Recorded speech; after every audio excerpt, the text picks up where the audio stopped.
undangannya, kemudian untuk bisa hadir dan ini kami adalah mitra Kementerian Kesehatan ya, jadi sudah lama PT KL punya komitmen dalam Sound Hearing 2030. Jadi sebenarnya Indonesia ini sudah meratifikasi Sound Hearing 2030 untuk menurunkan angka gangguan pendengaran hingga 50% pada tahun 2030. Dalam upaya-upaya itu kami banyak bekerjasama dengan Kementerian Kesehatan untuk mengadvokasi meningkatkan bagaimana kualitas layanan pendengaran di Indonesia.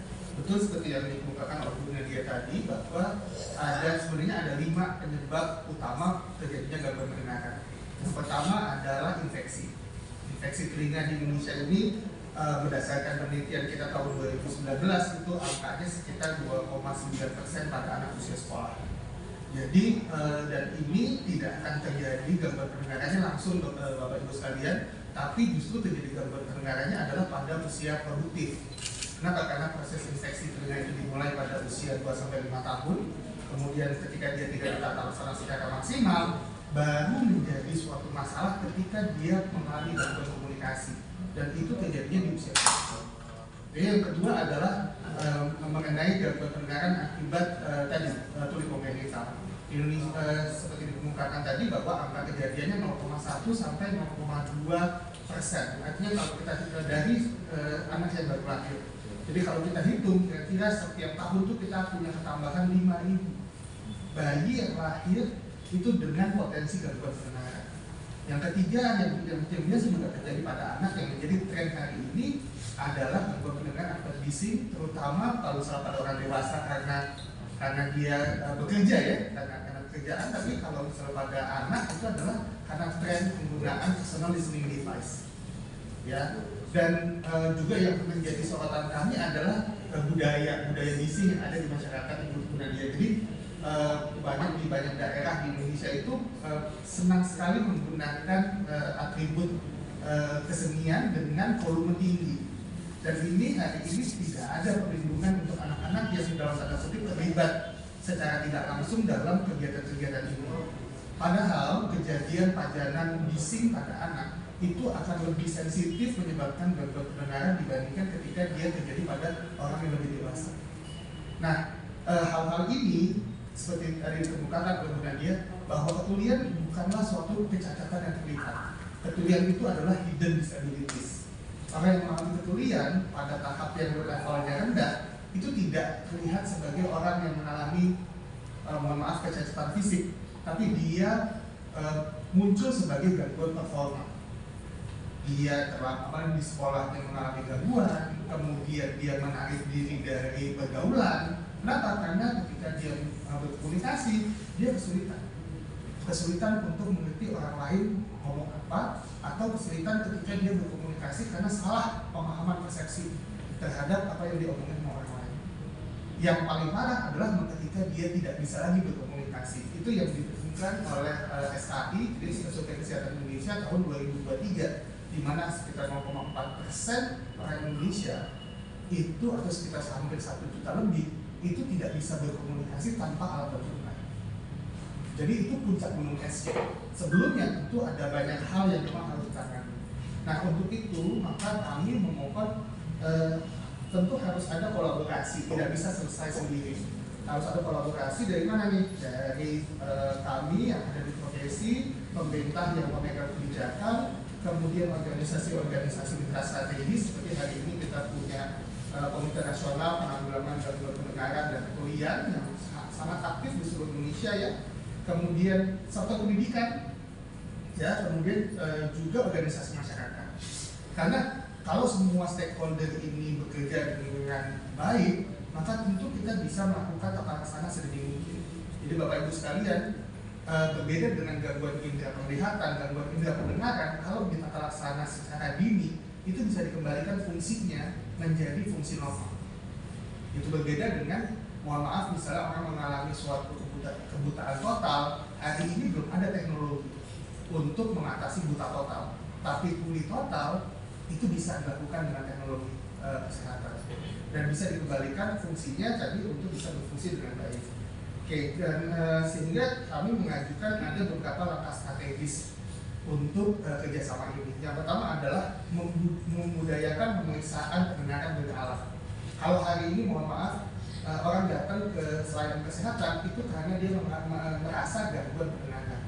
Padahal gangguan pendengaran bisa terjadi lebih dini dari sebelum dia merasa adanya gangguan pendengaran. Indonesia hari ini punya hasil karya anak bangsa yang dikembangkan oleh teman-teman dari Universitas Padjadjaran yang disebut sebagai ScreenAge. Yang ini kami ajukan ke Kementerian Kesehatan untuk menjadi bagian dari program cek kesehatan gratis. Sehingga ini akan lebih memudahkan nih teman-teman yang ada, baik yang ada di puskesmas atau ditujukan secara mandiri.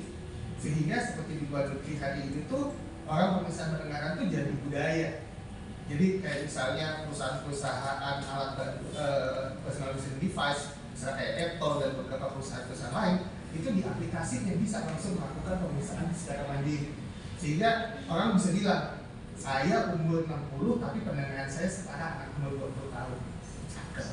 Gitu ya. Dan itu adalah jadi tren. Itu adalah budaya. Kenapa? Karena kalau kita datang dengan keluhan gangguan pendengaran, tentu sudah ada burden. Artinya apa? Gangguan pendengarannya bukan hanya ringan, tapi gangguan pendengarannya sudah lebih berat sehingga menjadikan seseorang terpaksa datang. Oke. Yang kedua adalah tentu jawaban setelah melakukan kecurigaan tadi, karena yang paling banyak seperti dikemukakan oleh Bu Nadia adalah kotoran telinga serumen. Ini levelnya adanya di level dokter umum atau pelayanan primer. Masalahnya hari ini adalah serumen itu merupakan salah satu rujukan tertinggi dari BPJS. Jadi artinya ada masalah nih.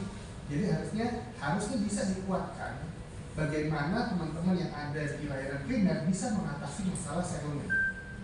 Kenapa? Karena dengan teman-teman di layanan primer bisa mengatasi masalah serumen, dia bisa mengidentifikasi apa yang ada di balik serumen. Apakah gendang telinganya utuh atau jangan-jangan gendang telinganya juga bolong. Jadi sudah ada kotoran telinga plus gendang telinganya mengalami suatu infeksi. Setelah itu tentu harus dijemput nih, harus diselesaikan masalahnya. Bagi yang serumennya sudah bersih ternyata disebabkan oleh adanya infeksi, maka layanan rujukannya harus bisa mengatasi. Mohon maaf Bu Nadia, hari ini nggak nyampe 10% berdasarkan data dari RS Online, karena kita sedang mau bicara mengenai rumah sakit berbasis kompetensi. Nggak nyampe 10% rumah sakit di Indonesia yang mampu melakukan tata laksana infeksi telinga tengah. Nah itu juga menjadi suatu masalah. Kita mesti menjawab itu dengan memperbaiki bagaimana rumah sakit memiliki sarana prasarana di satu sisi, dan kami punya PR untuk mengaktifkan lagi teman-teman yang di THT untuk mampu melakukan tata laksana infeksi telinganya.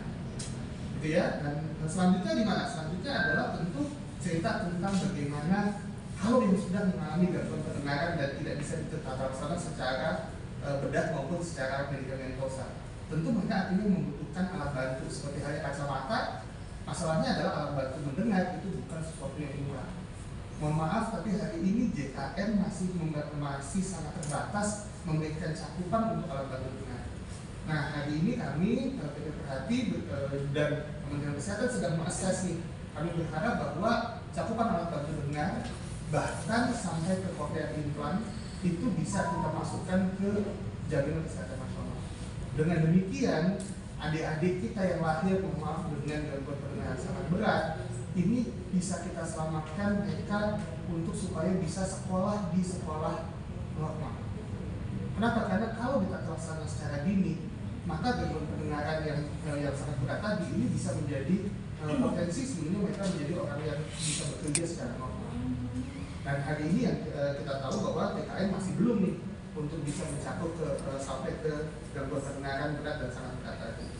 Nah, tentu yang terakhir adalah kebijakan. Tadi Bu Nadia cerita tentang safe listening ya, Bu Nadia. Bagaimana tadi hari ini akses terhadap personal listening device itu sangat mudah. Tapi bagaimana menggunakan personal listening device yang aman? Kalau tadi diceritakan bahwa orang pakai dengan serumen menggunakan earphone, headphone itu terpaksa menaikkan volumenya. Tapi jangan lupa juga kita juga sering mendengarkan earphone, headphone di tempat ramai. Dan ini secara tidak sengaja bocornya suara akan menyebabkan kita naikin volume. Jadi ada suatu penelitian di India yang mereka menggunakan alat-alat seperti aplikasi seperti ScreenEdge ini, mereka mendapatkan 26% mahasiswa kedokteran yang dia lakukan pemeriksaan itu ternyata terindikasi kecurigaan gangguan pendengaran. Kenapa masalahnya? Yang pertama adalah meningkatkan volume di atas 75%. Yang kedua tadi, tidur ditemani dengan musik. Jadi sampai besok pagi musiknya masih nyala. Kalau dulu kita baca buku gitu, anak-anak kedokteran baca buku, bukunya ngeliatin kita tidur gitu ya, karena kalau banyak baca kayak buku yang dibaca. Kalau sekarang earphone-nya yang nemenin kita tidur sampai besok pagi.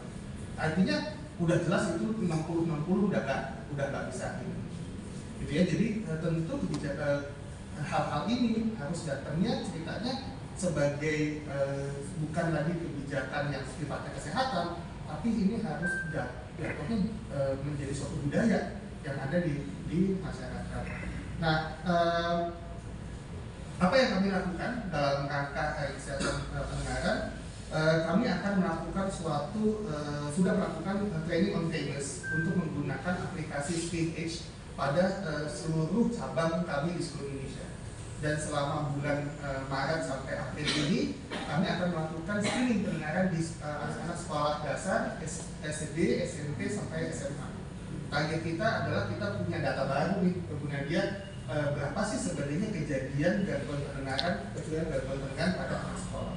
Kemudian yang kedua adalah bakti sosial dan penanganan langsung, dan ini untuk mengatasi masalah gangguan pendengaran akibat kotoran telinga. Ya, jadi ini yang dilakukan di seluruh Indonesia oleh cabang-cabang pemerhati bekerjasama dengan Komite Nasional Penanggulangan Gangguan Pendengaran dan Kekulian untuk datang ke sekolah-sekolah untuk melakukan evakuasi kotoran telinga.